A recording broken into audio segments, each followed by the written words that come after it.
Want to try?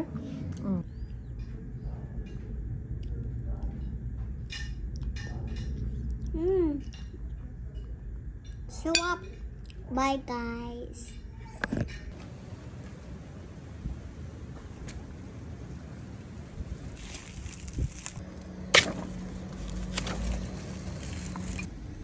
Tara, magluto na tayo. Hello guys! So for today's video, magluluto tayo ng triple chocolate maha blanca. Tara, simulan na natin. So ito yung mga ingredients na ano ba yan? So ito yung mga ingredients na kailangan natin para gumawa ng triple chocolate maha blanca. Cocoa powder, dark chocolate, condensed milk, butter, water, salt, cornstarch, evaporated milk, vanilla extract, at syempre, huwag natin kakalimutan ang Fiesta coconut milk powder. Syempre, kailangan hugasan muna natin yung dahon ng saging. At papainitin sa apoy. Or pwede ka rin gumamit ng torch. And then, lalagyan natin ng oil. Ibabrush lang natin. Para hindi dumikit yung chocolate maha blanca. Okay, so after that, kuha tayo ng isang bowl, mixing bowl.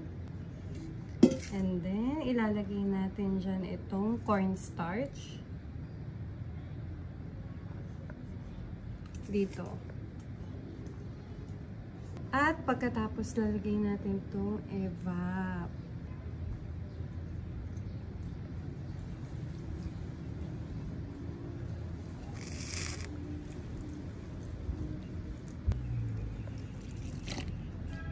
Haluin lang hanggang sa ma-dissolve yung cornstarch. Halo-halo lang. And then, set aside muna natin to. Cocoa powder.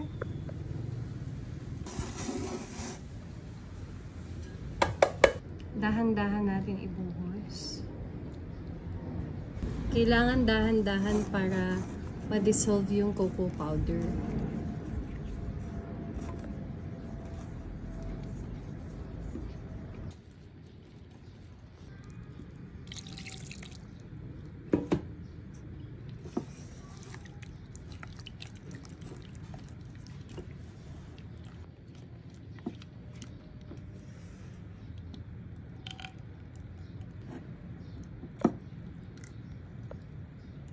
Lalagay na natin tong coconut powder from Fiesta.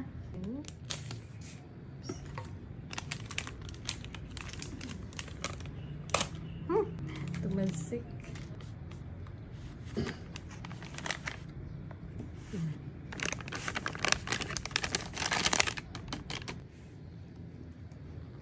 Wow.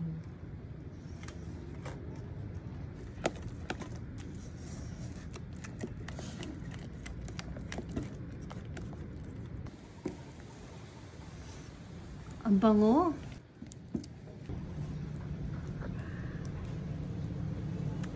And then, lagyan na natin yung natirang water. Dahan-dahan lang.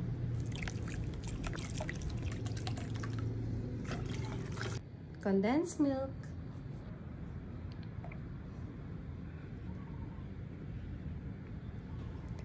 Salt. Maglagay na rin tayo ng vanilla extract. Bango. At kapag well combined na, pwede na buksan ang stove. Lutuin na natin. Low heat lang ha, para hindi mabigla at dumikit sa ilalim. Antayin muna natin siyang kumulo. Tapos kapag kumulo na, pwede na natin ilagay yung cornstarch mixture. Grabe, ang bango. Amoy na amoy ko yung gata. Habang inaantay natin kumulo, mag-chop muna tayo ng chocolate for the filling. Ito optional, pwede kahit wala na. Pwede na natin tong ilagay. Dahan-dahan lang.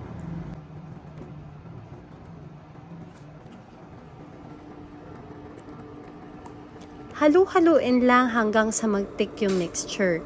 At kapag nag-thick na, pwede na ilagay ang butter. Butter.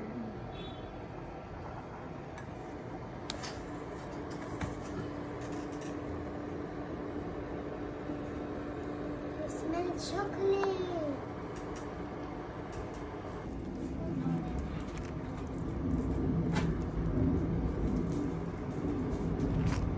Ayan!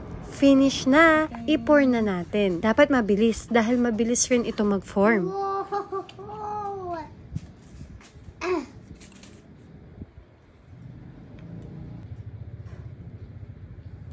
Pantayin lang natin yung ibabaw.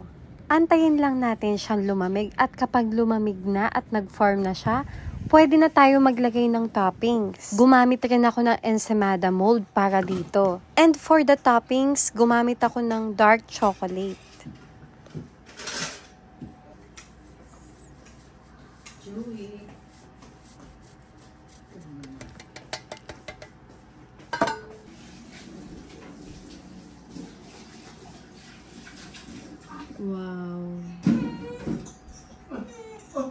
Wow, sobrang nakakatakam talaga. Napaka-smooth. Grabe, sobrang sarap nito. Ang ganda ng texture at it melts in your mouth.